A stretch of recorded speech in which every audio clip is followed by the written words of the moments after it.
Don't just postpone reading hindrance, throw it away, and find something smarter. This is an opinion column. It sounded like a good idea at the time. Back in 2019, at least to some, we had a problem. Alabama. A huge, embarrassing problem. Our kids couldn't read. Read more on Alabama education. I've seen such drastic change. Frieden School empowering students in rural Alabama. This Alabama school battled COVID reading scores through teacher support, training. Ivy to seek delay in Alabama third grade reading requirement. What parents need to know about state's third grade reading requirement. What's so important about third grade reading? Not like they should. Not at grade level. Not by that critical third grade year when, as my colleague Ruth Servan-Smith reports, teaching in most schools shifts from learning to read to reading to learn. If they can't read, well, the implications for that, for them and us, are stomach-churning sick. There wasn't a shred of disagreement on that. We had to do something. We had to fix it, dang it. The solution, conceived by our erudite lawmakers, punish the kid, penalize the most powerless ones in this quagmire we call education in Alabama.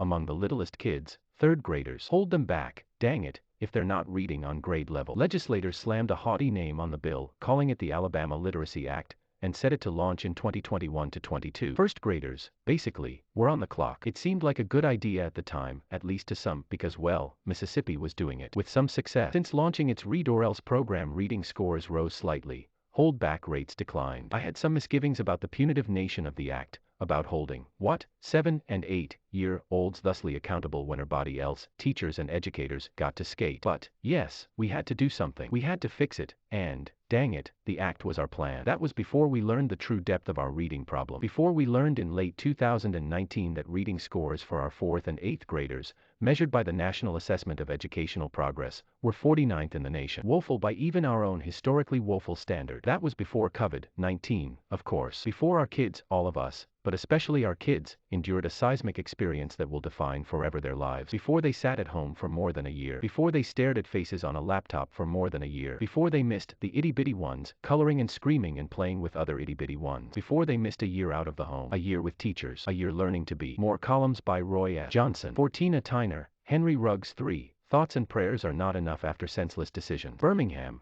ICE ordinance angst is challenged to do more for our Hispanic neighbors. In pursuit of blacks, Alabama GOP should study General Colin Powell. Districts whose reps voted against federal infrastructure bill shouldn't get the money. It took a while, too long, but Governor Kay Ivey appears to have finally acknowledged that fixing this won't be easy or fast, and it certainly won't be fixed by holding back our itty-bitty ones, at least not now. She, in essence, vetoed her own veto last week, announcing she'll ask state lawmakers to delay implementing the holdback for 1 year. In March, she rejected a bill sponsored by Senator Roger Smitherman and passed by state lawmakers, 23-9 in the Senate, 68-27 in the House, to delay the holdback 2 years. 8 months later, we need the spring 2022 data to further validate the cut score before we implement the promotion policy, she told the State Board of Education, which she chairs, on Wednesday. Smitherman says he had no idea Ivey was going to pitch for a 1-year delay, which would be addressed by lawmakers during their next session. I was surprised, he told me. It would have been nice to contact the sponsor for input. That was not the case. It should have been something we work on together. That's what I want to do more than anything. He still believes, just as state lawmakers affirmed, the right delay is 2 years. The data is there, he said. It was indisputable. Everybody saw it but the executive branch. Now they see it. This isn't about politics. It was never about politics with me. Parents were concerned. Teachers were. Superintendents were concerned. That was my motivation. One good thing emerged from the holdback law. It lit a fire. It sparked us to finally,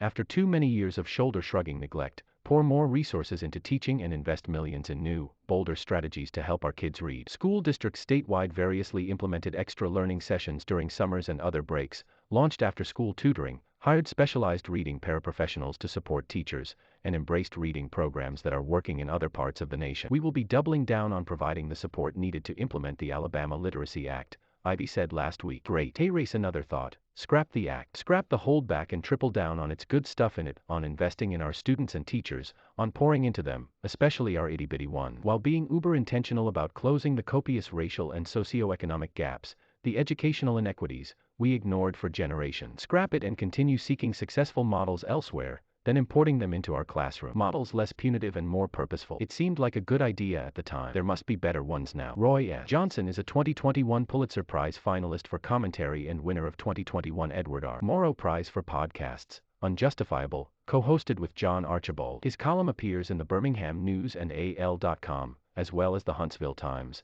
the Mobile Press Register. Reach him at rjohnson@al.com, follow him at twitter.com/RoyceJ, or on Instagram at RoyceJ.